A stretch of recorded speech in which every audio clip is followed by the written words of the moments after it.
नमस्कार दोस्तों, मैं डॉक्टर अमित आर्य होम्योपैथिक पंजाब से आपका स्वागत करता हूं। दोस्तों, आज हम बात करेंगे चमड़ी या त्वचा या स्किन की एक बीमारी सोराइसिस के बारे में। सोराइसिस दोस्तों एक त्वचा का रोग है जिसमें खुजली या पपड़ी बनकर व्हाइट पैच के साथ लाल सिल्वर कलर के चकत्ते बनते हैं। दोस्तों, कई बार डैंड्रफ की तरह ये नीचे गिरते हैं और ड्राई स्किन बहुत हो जाती है और उस जहाँ पर ड्राई स्किन हो जाती है वहां पर कट बन जाते हैं और कई बार कट में से खून निकलता है। और दोस्तों, सोराइसिस ये आमतौर पर घुटनों पर, कोहनी पर, धड़ पर और सर पर होता है। दोस्तों, आज हम बात करेंगे कि सोराइसिस के क्या कारण होते हैं और इसके क्या लक्षण होते हैं और इसकी क्या होम्योपैथिक बेस्ट मेडिसिन है। दोस्तों, चलिए स्टार्ट करते हैं।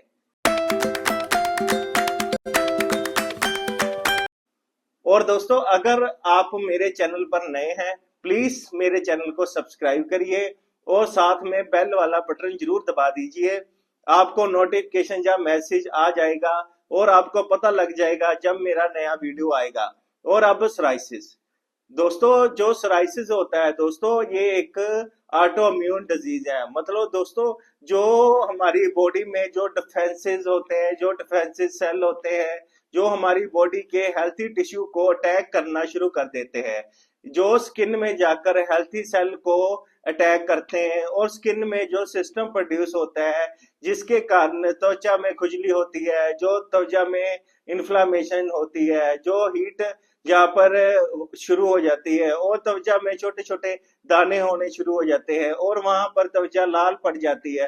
फिर चमड़ी हल्की भूरी सिल्वर कलर की हो जाती है और लास्ट में त्वचा लाल पड़ जाती है। दोस्तों, ये एक ऑटोइम्यून डिजीज है। दोस्तों, ये एक लॉन्ग टर्म डिजीज है। शुरू में थोड़ी सी हल्की बीमारी शुरू होती है और फिर थोड़े से टाइम के बाद ये और थोड़ा सा बढ़ना शुरू हो जाती है। दोस्तों, ये फिर लास्ट में बढ़ जाती है। ये दोस्तों छुआछूत की बीमारी नहीं है। दोस्तों, ये बैक्टीरिया या वायरस करके नहीं फैलती। ये रोग प्रतिरोधक प्रतिक्रिया करके डिफेंस सेल अपने स्किन सेल को मारने लगते हैं। सोराइसिस की बीमारी इसी कारण होती है, मतलब ऑटोइम्यून सिस्टम करके होती है। दोस्तों, ये एक क्रोनिक बीमारी होती है। दोस्तों अब हम बात करेंगे कि सोराइसिस के क्या लक्षण होते हैं। दोस्तों, जो नंबर वन जो लक्षण होता है दोस्तों, अपनी त्वचा पर लाल धब्बे जो बनने शुरू हो जाते हैं। प्रमुख लक्षणों में होता है दोस्तों, सोराइसिस में त्वचा पर उभरे हुए लाल धब्बों का दिखना, जिनको हम प्लाक भी कह सकते हैं। ये धब्बे अक्सर चांदी जैसे पपड़ियों से ढके होते हैं। नंबर दो जो लक्षण होता है दोस्तों, सूखी फटी त्वचा, जो सोराइसिस करके त्वचा शुष्क फटी हुई और कभी कभी दर्दनाक हो जाती है, जहां प्लाक विकसित हो जाता है। और अगला जो लक्षण होता है दोस्तों, खुजली या जलन होना। खुजली या जलन होना एक आम लक्षण होता है दोस्तों। दोस्तों, अगला जो लक्षण होता है दोस्तों, कई लोगों में सोराइसिस नाखूनों को भी प्रभावित करता है। नाखून मोटे, गड्ढेदार और जैसे उभरी हुई जैसे नाखून बन जाते हैं दोस्तों। और अगला जो लक्षण होता है कि लोगों को जोड़ों में दर्द और सूजन की शिकायत भी हो सकती है, जैसे गठिए की भी प्रॉब्लम हो सकती है दोस्तों। और अगला जो लक्षण होता है दोस्तों, सोराइसिस अपने जो सिर का सोराइसिस, जैसे हम सोराइसिस खोपड़ी को भी प्रभावित कर सकता है, जिससे लाल पपड़ीदार धब्बे और चांदी जैसी परतें हो जा सकती हैं। ये हेयर लाइन से आगे माथे, गर्दन और कान के पीछे तक फैल सकता है दोस्तों। और अगला जो होता है दोस्तों, उल्टा सोराइसिस, जैसे त्वचा की परतों पर, जैसे बगल पर, जैसे कमर पर, जैसे स्तनों के नीचे या जनन अंगों के आसपास लाल घाव के रूप में प्रकट होता है दोस्तों। और घर्षण और पसीने से ये और भी बदतर हो जाता है दोस्तों। और अगला जो होता है पस्टुलर सोराइसिस, जिसमें क्या होता है दोस्तों, सोराइसिस में लाल त्वचा से घिरे सफेद फुंसियों मवाद से परेशानी से हो जाते हैं और ये शरीर के बड़े क्षेत्रों को कवर कर लेते हैं। और अगला जो सोराइसिस होता है दोस्तों, गुटेट सोराइसिस, और ये एक अन्य प्रकार के सोराइसिस में त्वचा पर छोटे लाल बूंद जैसे घाव के रूप में प्रकट होते हैं दोस्तों। अब हम दोस्तों जानेंगे कि इसके क्या कारण होते हैं और इसके क्या कॉज होते हैं। दोस्तों जो मेन जो कॉज होता है दोस्तों, इसमें देखा गया है जेनेटिक कॉज। कई लोगों में अगर उनकी माता पिता को पहले ये प्रॉब्लम सोराइसिस की रही हो तो उनमें भी सोराइसिस की प्रॉब्लम हो जाती है। जो मेन जो कॉज देखा गया है दोस्तों, ये इम्यून सिस्टम डिसफंक्शन करके होता है। इम्यून सिस्टम की गड़बड़ी करके कई बार सोराइसिस की प्रॉब्लम आ जाती है। और जो अगला कॉज देखा गया है दोस्तों, इन्वायरमेंटल फैक्टर। कई बार दोस्तों जलवायु परिवर्तन करके, कई बार दोस्तों गर्मियों और सर्दियों में के मौसम में परिवर्तन करके भी सोराइसिस की प्रॉब्लम आ सकती है। दोस्तों अगला कोज जो होता है दोस्तों, ट्रोमा या इंजरी।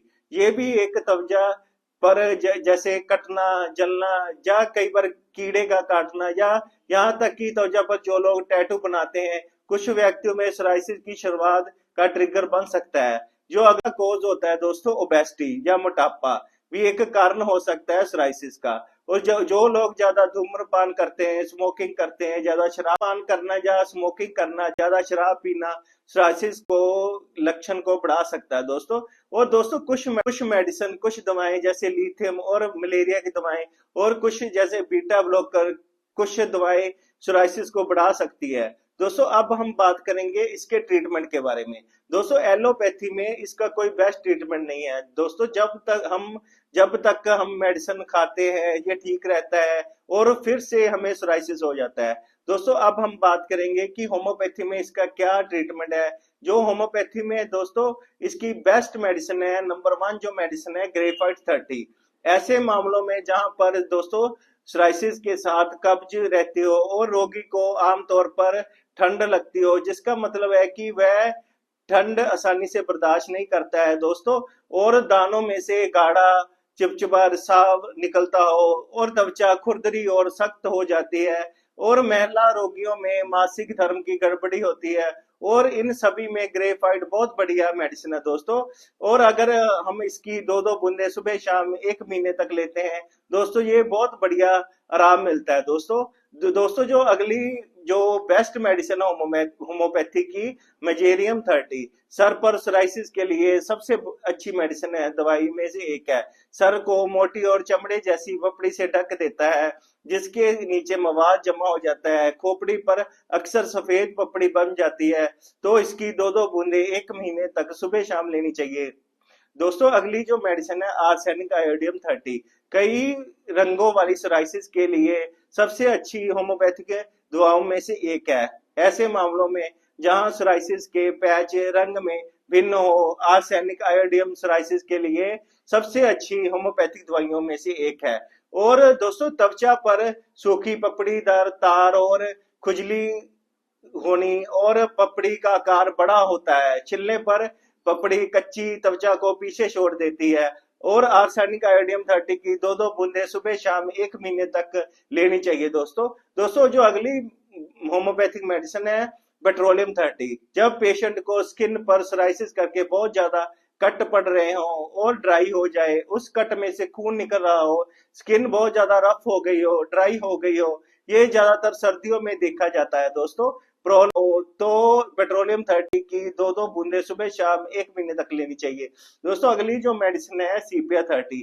ये दवा उन लोगों में दी जाती है जिनका रंग पीला पड़ गया हो, और जिनमें बहुत ज्यादा कमजोरी हो गई हो, और बहुत ज्यादा जो दर्द हो रहा हो, और जिनमें सोराइसिस करके बहुत ज्यादा खुजली हो रही हो, और खुजलाने से भी खुजली कम ना हो रही हो, और जहां पर सोराइसिस हो गया हो वहां पर बहुत ज्यादा तेज गंध आती हो, और पसीना आता हो, और त्वचा पर मोटी जैसी परत हो गई हो, तो इस तरह के मरीज सीपिया 30 की 2-2 बूंदे 1 महीने तक ले सकते हैं दोस्तों होम्योपैथी में सोराइसिस का बहुत बढ़िया इलाज है दोस्तों। अगर होम्योपैथी 2 या 3 महीने तक लेते हैं तो दोस्तों मैं आपको यकीन दिलाता हूं सोराइसिस को हम जड़ से खत्म कर सकते हैं।